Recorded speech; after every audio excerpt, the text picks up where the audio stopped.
नमस्कार सभी को, मैं सुजीत विश्वकर्मा आज आप सभी के सामने एक नए वीडियो के साथ उपस्थित हूँ। आप में से बहुत लोगों ने 3 इडियट मूवी देखा होगा, जिसमें मुख्य किरदार आमिर खान निभाते हैं। ये मूवी सोनम वांगचुक जी पर आधारित है। सोनम वांगचुक जी लद्दाख के रहने वाले हैं, जो पहले जम्मू कश्मीर का हिस्सा था। सन 2019 में इसे केंद्र शासित प्रदेश बना दिया गया। लद्दाख पर्यावरण की दृष्टि से संवेदनशील क्षेत्र है।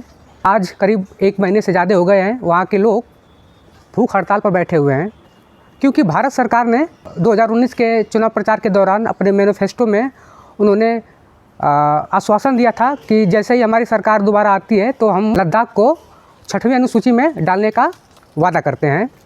वो अपने वादे से मुकर गए। इसके विपरीत उन्होंने वहाँ की ज़मीनों को खुदाई के लिए निजी हाथों में सौंप देना चाहते हैं। इससे वहाँ के लोग काफ़ी निराश हैं कि उन्होंने 6वीं अनुसूची में डाला नहीं, लेकिन खनन माफियाओं को क्यों देना चाहते हैं। इससे केवल हमारे लोगों का नुकसान नहीं होगा, बल्कि इससे पर्यावरण दूषित होगा, जिसके वजह से पूरे देश का नुकसान होगा। लद्दाख का पर्यावरण संरक्षण करना बहुत ही ज़रूरी है। भारत के ऐसे बहुत से राज्य हैं जिनमें लोग भूख हड़ताल पर बैठे हुए हैं। कुछ लोग 1-1 हफ्ते तक बैठ रहे हैं, कुछ लोग 1-1 दिन तक कर रहे हैं, कुछ लोग मार्च कर रहे हैं रोडों पर। लेकिन भारत सरकार इस पर चुप्पी साधी हुई है। भारत में ऐसे बहुत सारे मुद्दे हैं, लेकिन मुख्य धारा की मीडिया ये सब मुद्दों को छिपा रही है और भारत के जनता के साथ विश्वासघात कर रही है। जबकि लोकतंत्र का एक नींव माना जाता है मुख्य धारा की मीडिया को, जो आज के समय में गोदी मीडिया के नाम से जानी जाती है। उन चैनलों को देखने के बाद ऐसा लगता है कि भारत में सब कुछ ठीक चल रहा है, लेकिन ऐसा बिल्कुल सत्य नहीं है। भारत में ऐसे बहुत सारे कार्य हो रहे हैं जो लोकतंत्र को ख़त्म करने का प्रयास किया जा रहा है। अगर आज भारत की जनता नहीं जागी तो बाद में लोकतंत्र हमारे देश से चला जाएगा और फिर वही डिक्टेटरशिप तानाशाह चलने लगेगा। आपसे बिना पूछे फैसले लिए जाएंगे, जिसका एक स्वरूप हम देख सकते हैं। ऐसे बहुत सारे बिल लाए गए भारत सरकार द्वारा, जो कि भारत की जनता से बिना पूछे, और भारत की जनता ने उसका अपोज किया, फिर भी उसे लागू कर दिया गया। तो लोकतंत्र को बचाइए। बहुत से ऐसे लोग हैं जो सरकार के पक्ष में सरकार का बचाव कर रहे हैं। ठीक है, आप किसी भी पार्टी को सपोर्ट कीजिए, लेकिन आप एक जिम्मेदार नागरिक हैं तो आप चीज़ों को पहले समझिए, कब सपोर्ट करना है, कब उसका विरोध करना है। अगर आप इतना नहीं कर पा रहे हैं तो इसका मतलब आप एक जागरूक नागरिक नहीं हैं। आइए आपको हम समझाते हैं कि लद्दाख में यदि खनन होगा तो क्या क्या दिक्कतें आ सकती हैं। देखिए, खनन का मतलब ये हुआ कि जब भी खनन होता है, डस्ट पार्टिकल होंगे तो वो बर्फ़ पर जा कर के जमेंगे, और जितने भी डस्ट पार्टिकल होते हैं वो हीट ऑब्जर्वर होते हैं। तो जब वो हीट को ऑब्जर्व करेगा तो बर्फ़ भी गर्म होगा, और बर्फ़ गर्म होने का मतलब बर्फ़ पिघलेगा। तो जब पिघलेगा तो बहुत ज़्यादा मात्रा में वाटर वेपराइजेशन होगा, जिससे कि ग्लोबल वार्मिंग बढ़ेगी। जब ग्लोबल वार्मिंग बढ़ेगी तो हम सभी को पता है कि कोई भी फसल अगर होता है तो उसके लिए एक अनुकूलन मौसम होना चाहिए और निश्चित तापमान होता है, तभी वो फसल हो पाता है अच्छे तरीके से। तो अगर तापमान बढ़ता जाएगा तो क्या जो फसल में उत्पादन आज के समय में हो रहा है, तो आने वाले समय में क्या उत्पादन उस तरह से होगा।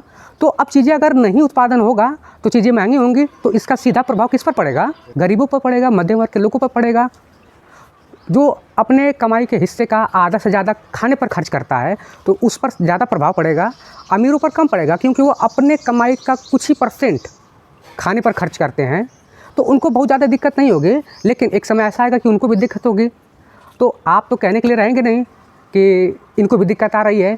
तो आज जो लोग सपोर्ट में बात कर रहे हैं, सरकार का पक्ष ले रहे हैं, अगर सरकार इसमें कामयाब हो गई तो ये जान लीजिए कि जो ग्लोबल वार्मिंग अभी धीरे धीरे बढ़ रहा है उसमें काफ़ी तेज़ी आ जाएगी। और फिर आप आज देखिए ना, मार्च का महीना और अप्रैल के महीने में कितनी गर्मी हो रही है। क्या इसके जिम्मेदार हम लोग नहीं हैं? तो क्लाइमेट चेंज होगा तो ये प्रकृति सब पर कहर ढालेगी। देखिए, फसल के उत्पादन में कमी आएगी, ये तो ठीक है। ये तो मान लीजिए महंगाई है, दिन पर दिन सर्वाइव कर सकते हैं आप। कुछ लोग कर पाएंगे, कुछ लोग नहीं कर पाएंगे। लेकिन ग्लेशियर में जो करोड़ों वर्ष से बैक्टीरिया, वायरस वगैरह दबे हुए हैं, जब वो बर्फ़ पिघलेगा तो पानी के माध्यम से आप तक पहुँचेंगे, और जब आप तक पहुँचेंगे तो गंभीर से गंभीर बीमारियाँ होगी। तब क्या करेंगे आप? तब तो फिर आपके पास कोई ऑप्शन भी नहीं होगा। आपका इस बार का वोट क्लाइमेट चेंज को लेकर के भी होना चाहिए।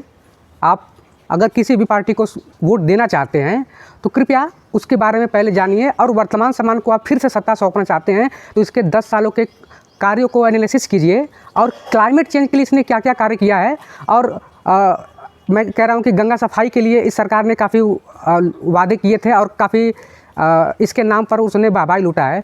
लेकिन देख लीजिए कि क्या गंगा की सफाई के लिए इन्होंने बहुत अच्छा कार्य किया है कि दिखावा किया है। क्योंकि GD अग्रवाल जो पर्यावरणविद थे, 2018 में वो भूख हड़ताल करके ही उनकी मृत्यु हो गई। तो आप अवेयर होइए और इस बार 2024 के चुनाव में काफ़ी बुद्धिमत्ता प्रयोग, अपने बुद्धि का प्रयोग करके वोट कीजिए, क्योंकि ये आपका वोट भारत के 5 सालों का भविष्य तय करेगा। धन्यवाद। GD अग्रवाल के बारे में आपको हम अगले वीडियो में बताएंगे। काफ़ी महत्वपूर्ण मुद्दा था ये। गंगा की सफाई के लिए उन्होंने 112 दिन का हड़ताल किया था।